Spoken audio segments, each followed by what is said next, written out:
हाँ सर, बताइए sir, GBS की घटना को लेकर बताइए। मनासा में जो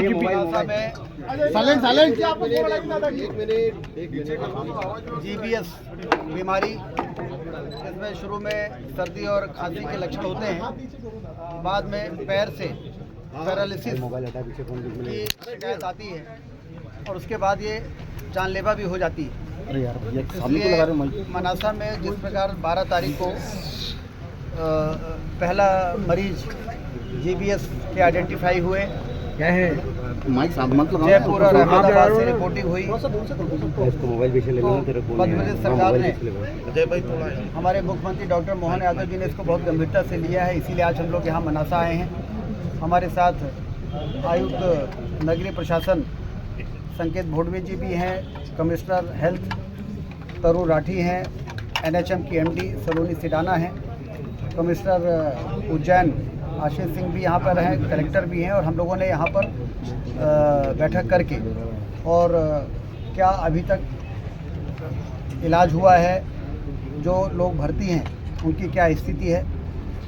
2 पेशेंट जो वेंटिलेटर में है वो वेंटिलेटर से अब बाहर आने की उनकी तैयारी है, खतरे से वो दोनों बाहर हैं। 2 लोगों की दुर्भाग्यपूर्ण मृत्यु हुई है और बाकी जो हमारे 14 में से पेशेंट हैं वो खतरे से बाहर हैं। पूरे एहतियात बरतने के लिए मैंने निर्देश दिए हैं। मनासा सिविल हॉस्पिटल में एक डेडिकेटेड वार्ड बनाने के लिए बोला है।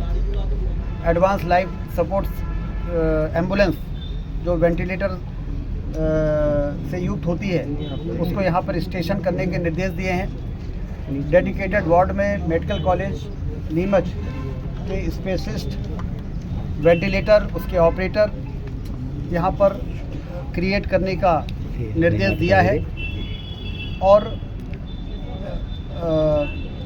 जो बीमारी से संबंधित जो लक्षण है, क्योंकि लक्षण के आधार पर ही पकड़ में आते हैं, तो पूरी टीम पिछले दिनों से जिला प्रशासन लगा हुआ है और घर घर में जाके और इस प्रकार के लक्षण वाले यदि कोई भी व्यक्ति हैं जिनको सर्दी और खांसी की शिकायत है, उनको डेडिकेटेड वार्ड में लाया जाएगा और यहाँ पर विशेषज्ञों की टीम उसको देखेगी। एमिनोग्लोबिन जो इंजेक्शन 5 डोज दिए जाते हैं इस बीमारी में, उसका पर्याप्त स्टॉक यहाँ पे रहे, इसके निर्देश दिए गए हैं। और उसके बाद यदि लगता है कि किसी को रेफ़र करने की आवश्यकता है हेल्थ सेंटर में इंदौर या जयपुर, तो उसके बाद ये टीम डिसाइड करेगी। सीधे सर्दी खांसी जुकाम के बाद उनको सीधे रेफर हेल्थ सेंटर में करने की आवश्यकता नहीं पड़ेगी। इसके लिए जो ज़रूरी इंतजाम है वो किए गए हैं। उसके साथ ही एक कंट्रोल रूम यहाँ पर खोला जाएगा। यदि उस कंट्रोल रूम में भी इस प्रकार के लक्षण यदि किसी के परिवार में किसी व्यक्ति के आते हैं तो उस कंट्रोल रूम में रिपोर्ट करेंगे, जिससे कि वो टीम उनको लाके और मनासा के अस्पताल में उनका प्राथमिक परीक्षण कर सके। और एहतियात के रूप में अधपका भोजन कोई ना करे, उबला हुआ पानी ही पिए।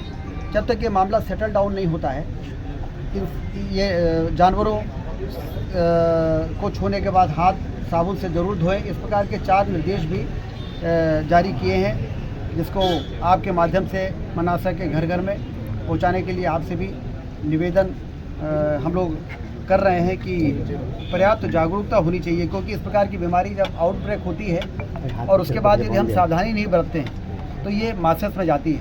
सर, इंदौर के बाद मनासा की ये घटना, WTB प्लांट और जो हमारा सोर्स है वहाँ के सैंपल लिए गए हैं और उसमें इस प्रकार का कोई कंटेमिनेशन प्राइमा फेसाई नहीं पाया गया है। लेकिन फूड के सैंपल NMRI हैदराबाद में 8 सैंपल भेजे गए हैं और कोलकाता में 18 सैंपल भेजे गए हैं। Food sample National Meat Research Institute Hyderabad, animal sample National Institute of Virology Pune और human serum and water sample National Institute for Research and Bacterial Infection Kolkata भेजा गया है। वहाँ की रिपोर्ट आज शाम तक या कल तक आने की उम्मीद है, जिससे हम लोग इस कंक्लूज़न में पहुँचेंगे कि आखिर ये जो 14 लोग इससे संक्रमित हुए हैं इसका रीज़न क्या है। तो एक तरफ हम कारणों पे जा रहे हैं, एक तरफ हम इलाज में जा रहे हैं, एक तरफ मनासा के सिविल अस्पताल को अपग्रेड करने की जो हमारी योजना है, जिसमें 85 अतिरिक्त पद सेंक्शन हुए हैं, उसमें एक डेडिकेटेड वार्ड खोल रहे हैं और जन जागरूकता अभियान, इन 4 चरणों में पूरा प्रशासन पूरी तेज़ी के साथ काम करे और कहीं भी कोई भी दुर्घटना ना हो, कोई भी व्यक्ति उससे प्रभावित ना हो, ये योजना से अभी हमने बैठा। सर, जिन बच्चों के उपचार चल रहा है उनका पैसा का क्या करेगा? जो बच्चों के केसेस जहां बाहर इलाज चल रहा है उनके उपचार का खर्चा कौन उठाएगा? क्या कुछ स्थिति रहेगी सर? उसका जहां भी खर्चा हो रहा है पूरा राज्य शासन उसका इलाज उठा रहा है। कलेक्टर ने रेड क्रॉस से जहां जो भी डिमांड आ रही है उसका भुगतान कर रहे हैं और किसी भी यहाँ से भेजे गए पेशेंट को उस पर कोई आर्थिक बोझ ना आए, इसकी चिंता। सर, इंदौर के बाद मनासा की घटना को लापरवाही मानते हैं आप? इंदौर के बाद मनासा की घटना, ये क्या लापरवाही नहीं है सर? नहीं, इसमें जैसे ही 13 तारीख को ये सूचना मिली, 13 जनवरी को देर रात सिविल हॉस्पिटल अहमदाबाद से जैसे ही 15 वर्षीय बच्चे की मृत्यु का पता चला है, तुरंत प्रशासन सक्रिय हुआ है और कहीं भी एक दिन का भी लैप्स, एक भी घंटे का लैप्स पूरे इस घटनाक्रम में पूरे घरों का सर्वे हो गया, पूरी टीम वार्ड वाइज डिप्यूट हो गई है और कहीं भी कोई ऐसी लापरवाही। सर, कल 4 केस और आए हैं, कल 4 केस और आए हैं सर, 3 केस और निकले, 4 केस और आए हैं। संक्रमण बढ़ रहा है, इस पर क्या कहेंगे? जैसा हमने आपसे कहा कि हम खुद ही यदि किसी को सर्दी या खांसी की शिकायत आती है, तुरंत वो टीम जो वार्ड में घूम रही है उनको तुरंत जो प्राथमिक इलाज है उसकी व्यवस्था कर रही है। और अब तो मनासा में ही जब हम डेडिकेटेड वार्ड खोल देंगे तो हमें कहीं दूर 2-2.5 घंटे ट्रैवल करके नहीं जाना पड़ेगा। तो खुल जाएगा सर वार्ड? सर, अभी यहाँ पर डीन मेडिकल कॉलेज है और यहाँ सभी को निर्देश दिया गया है। ये वार्ड कब तक खुल जाएगा? जरूरी सर, 2 बच्चे जो मरे हैं उनके परिवार को, 2 बच्चे जिनकी डेथ हुई है उनके परिवार को सरकार की आर्थिक सहायता देगी, उनके वहाँ जाएंगे, क्या कुछ रहेगा सर?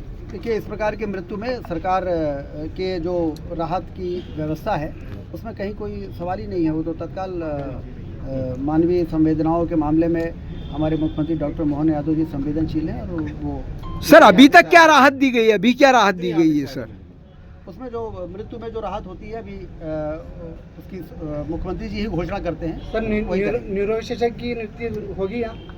डॉक्टरों की कमी बताई जा रही है यहाँ पे कि वार्ड तो खोलने वाले डॉक्टर नहीं, अभी इस वार्ड के लिए तो जो डॉक्टर की आवश्यकता है वो मेडिकल कॉलेज से और रतलाम जिला अस्पताल से यहाँ पर आ जाएंगे और जो पद यहाँ मंजूर हुए हैं, जो 100 बेड का अस्पताल हुआ है उसके मंजूर पदों के जो विशेषज्ञ हैं उनकी भर्तियां चालू हैं और जल्दी ही वो विशेषज्ञ यहाँ पर मिलेंगे। और मनासा में मुझे विधायक जी ने बताया कि यहाँ 400 से 500 OPD पर डे होती है और यहाँ पर आवश्यकता है विशेषज्ञों की, तो पदस्थापना जैसे ही शुरू होगी मनासा को प्राथमिकता दी जाएगी। सर, भारत का ब्लॉक बाबजी AAC ब्लॉक, मजबूती ऐसी स्टील जैसी, न रेती न सीमेंट न तराई की है झंझट। भारत का नंबर 1 ब्लॉक ISI व ISO मार्क से प्रमाणित भी है। MP राजस्थान का सबसे अत्याधुनिक प्लांट। अगर आप भी चाहते हैं बाबजी AAC ब्लॉक मंगवाना तो आज ही संपर्क करें। Jhanjharwada industrial area, Neemuch, Madhya Pradesh. Contact number screen पर मेंशन है, जल्दी संपर्क करें।